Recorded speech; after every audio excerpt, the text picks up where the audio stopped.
Halo guys, Assalamualaikum dan salam sejahtera. Kembali lagi bersama dengan saya di Tengkuruk Channel. So, pada kalian yang menonton video ini, walau di mana juga kalian berada, saya doakan agar semuanya berada di dalam keadaan yang sehat. Dan untuk topik kita pada kali ini, masih lagi terkait tentang sepak bola. Nah, pasukan Timnas Indonesia telah mencetak sejarah semalam, yang mana ini buat kali pertamanya Timnas Indonesia telah lolos ke putaran ketiga di kualifikasi Piala Dunia ya. Dan pada perlawanan semalam, pasukan Timnas Indonesia menampilkan aksi yang cukup menarik. Nah, berbeda dengan perlawanan-perlawanan sebelum ini, untuk perlawanan semalam di situ saya lihat ya, banyak skill yang telah dikeluarkan oleh pemain-pemain yang telah gabung dengan Timnas Indonesia. Beberapa pemain yang telah gabung seperti Kelvin ya, lepas tu Tom Hai, yang bagi saya Tom Hai ini adalah man of the match semalam kerana dia telah memecahkan satu belenggu ya, yang mana penantian penonton ataupun pendokong-pendokong Timnas Indonesia untuk mencetak jaringan telah dipecahkan oleh Tom Hai. Jadi ini satu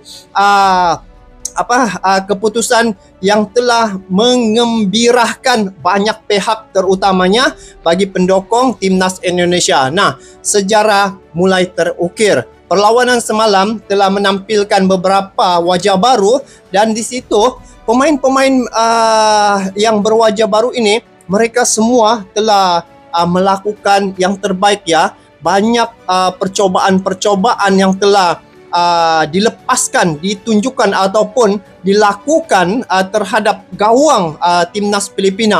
Dan sepanjang perlawanan saya lihat dari segi disiplin pemain-pemain Timnas Indonesia, mereka sangat baik dari segi kombinasi sesama mereka. Nah, bayangkan bola yang dipasing tepatnya sangat baik ya.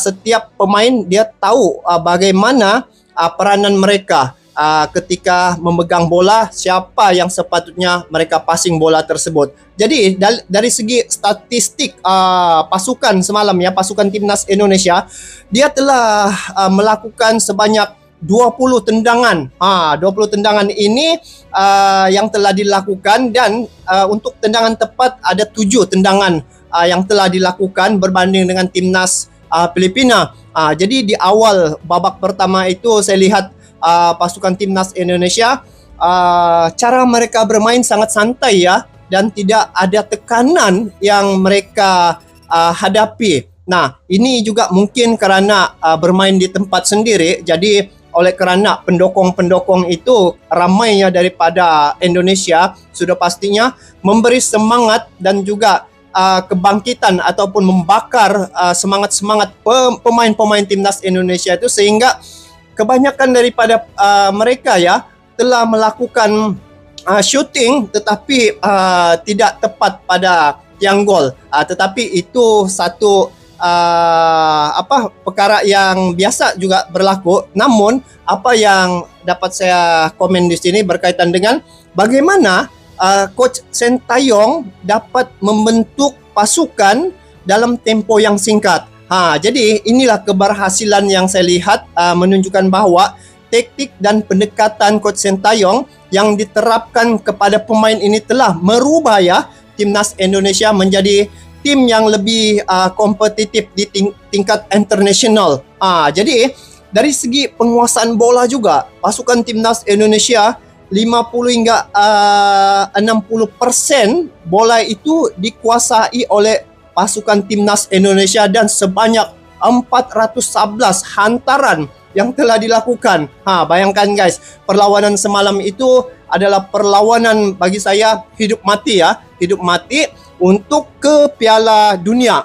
Kerana dalam grup F ini, pasukan Timnas Indonesia berada di urutan yang kedua ya. Jadi sepanjang 5 perlawanan ada 3 kali Timnas menang, 1 kali kalah dan juga 1 kali seri. Jadi sekiranya semalam itu Timnas Indonesia contohnya seri keputusan yang mereka perolehi, mereka terpaksa menunggu keputusan daripada Vietnam menentang pasukan Iraq. Tetapi Vietnam memang telah dikalahkan oleh Iraq lah. Dan sebenarnya apa yang saya lihat di situ, pasukan timnas Indonesia dari segi penampilan mereka sudah jauh berbeda berbanding dengan yang dulu. Jadi bentuk-bentuk didikan seumpama inilah yang boleh dijadikan sebagai inspirasi bagaimana Coach Sintayong terfikir sehingga mengundang beberapa pemain keturunan ini dalam memperkuatkan timnas Indonesia. Nah, yang saya lihat ya melalui penemuan saya pada beberapa artikel, timnas Filipina juga telah melakukan hal yang sama, yaitu mencari pemain-pemain keturunan untuk memperkuatkan tim mereka. Tetapi Indonesia sudah lama melakukan perkara ini dan hasilnya sudah kelihatan. Bayangkan, sepanjang yang saya lihat ya, perlawanan timnas Indonesia baik dari segi usia 17, lepas tu under 23 dan juga senior, mereka dari segi momentum dan juga pengembangan yang ke arah lebih baik itu memang sangat jelas kelihatan. Jadi apakah rahsia yang telah dilakukan oleh federasi, khususnya Pak Erick Thohir, bagaimana dia mencuit hati Coach Sintayong dan juga idea itu bagaimana dia terfikir menjadikan pasukannya itu kuat ya, sehingga hari ini pasukan timnas Indonesia ya, kalau tidak silap antara tim mewakili ASEAN untuk ke babak seterusnya untuk kualifikasi Piala Dunia 2026 pada putaran ketiga ini. Nah, jadi inilah satu bentuk kekuatan yang baru ya, kebangkitan pasukan timnas Indonesia yang mana menjadi satu kekuatan baru di Asia Tenggara dan juga Asia, dan sekarang ini mewakili ASEAN untuk Piala Dunia.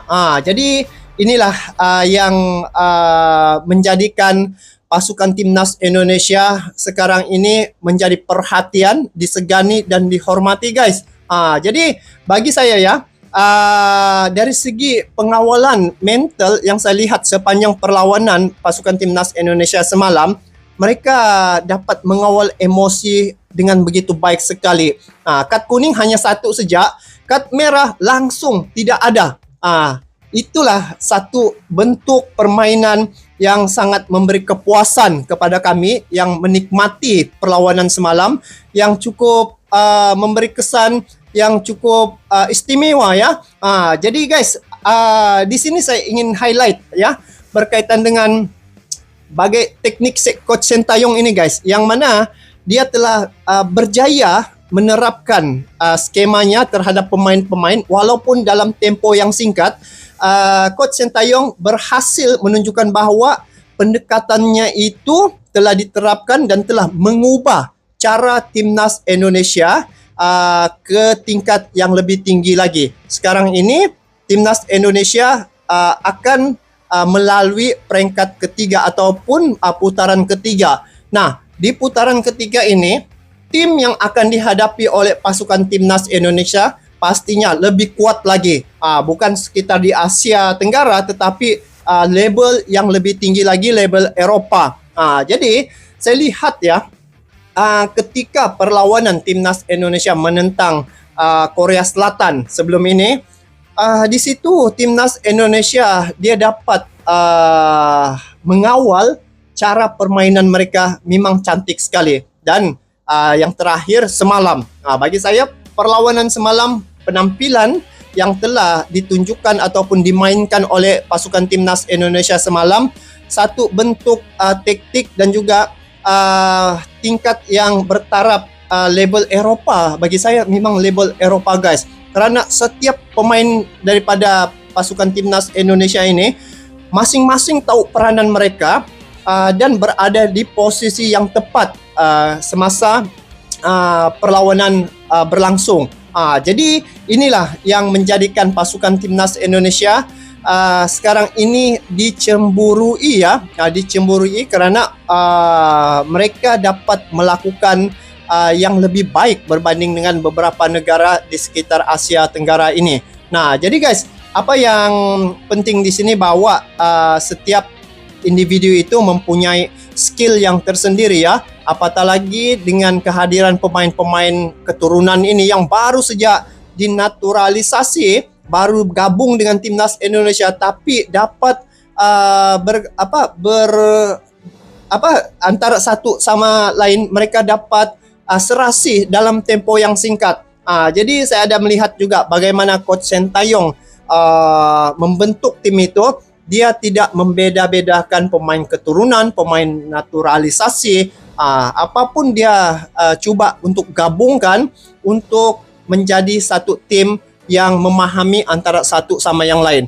Jadi guys, bagi saya untuk perlawanan semalam itu adalah satu sejarah ya yang telah dicipta oleh timnas Indonesia apabila mereka telah mengalahkan timnas Filipina, dan untuk timnas Indonesia secara otomatik tanpa melalui kualifikasi, timnas Indonesia akan masuk ke putaran final Piala Asia 2027.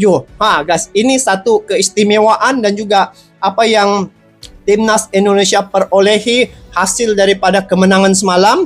Mereka dapat ke final untuk Piala Asia 2027 tanpa melalui kualifikasi. Jadi kelebihan yang diperolehi oleh timnas Indonesia ataupun keuntungan yang mereka dapat hasil daripada kemenangan menentang timnas Filipina ya. Satu, mereka lolos ke putaran ketiga, dan juga satu lagi ke putaran final tanpa melalui kualifikasi di Piala Asia 2027.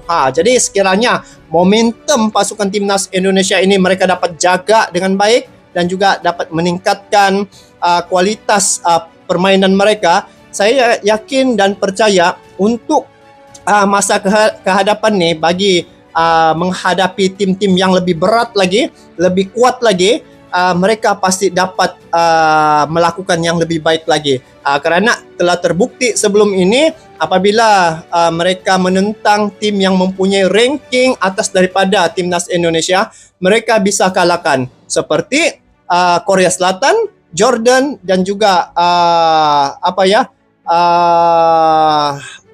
ada satu saya sudah lupa satu tim itu. Jadi kesimpulannya, mereka atas kertas itu bukan sebagai satu cabaran bagi timnas Indonesia, mereka melakukan di lapangan. Itulah bukti kekuatan sebenar apabila bermain di lapangan. So guys, untuk pasukan timnas Indonesia, mereka telah bekerja keras dan mereka telah mendapat hasilnya, dan semoga pasukan timnas Indonesia terus dapat melakukan yang lebih baik lagi pada perlawanan yang akan dihadapi di masa-masa akan datang. Nah, untuk putaran ketiga nih, kita sama-sama saksikan bagaimana penampilan pasukan timnas Indonesia menghadapi tim yang lebih kuat lagi. Dan di sini saya yakin dan percaya selepas ini timnas Indonesia akan lebih kuat lagi, akan diperkuatkan lagi dengan kerjasama daripada Ketua Umum Pak Erick Thohir ya, yang begitu cukup berpengalaman dalam dunia bola sepak.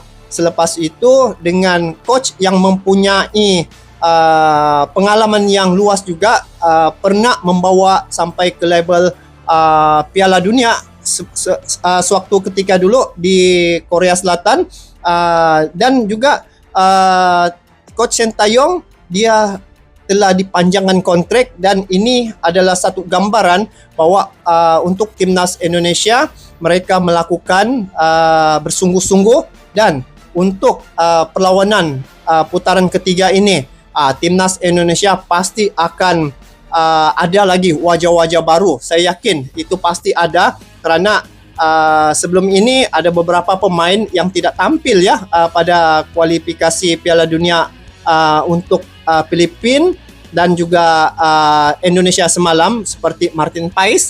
Itu jangan lupa dia sudah dinaturalisasi. Jadi saya yakin dan percaya timnas Indonesia dapat melakukan yang terbaik lagi, dan kita lihat bagaimana penampilan pasukan timnas Indonesia pada putaran ketiga selepas ini yang dihiasi dengan pemain-pemain keturunan yang masing-masing mempunyai skill tersendiri. Nah, jadi itu saja untuk kali ini guys. Selamat ke atas pasukan timnas Indonesia kerana telah sukses, telah mencipta sejarah untuk ke babak ketiga dalam kualifikasi Piala Dunia 2026. Jadi sampai di sini saja guys. Kita bertemu lagi di video akan datang. Sampai jumpa lagi. Assalamualaikum warahmatullahi wabarakatuh.